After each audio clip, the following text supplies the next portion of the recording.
How could the course of history change if we could go back in time? Imagine discarding everything you know about the Middle East conflict for the past 50 years. Intriguing, isn't it?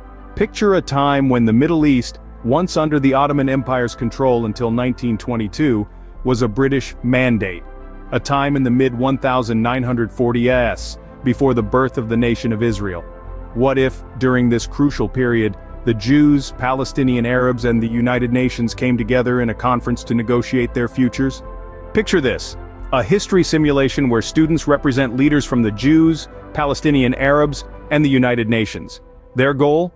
To seek agreement so that both the Jews and Palestinian Arabs have a home.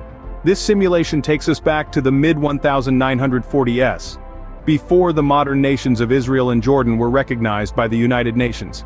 The students are tasked with discarding their current knowledge of the Middle East conflict and stepping into a different time period where the decisions they make could change the course of history. The United Nations steps in as a third party, added to avoid deadlock between the groups representing the Jews and Palestinians.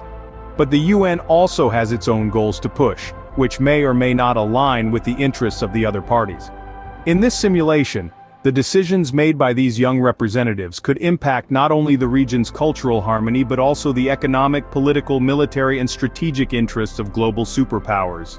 Why is this simulation important for understanding the Middle East conflict? It's all about historical context. This simulation gives us a chance to connect the dots of the past, to understand the disputes, the goals, the negotiation strategies of the Jews, Palestinian Arabs, and the United Nations. We're not just looking at what happened, but why it happened and how it might have unfolded differently. As we speculate about possible outcomes, we realize that this process of change isn't easy.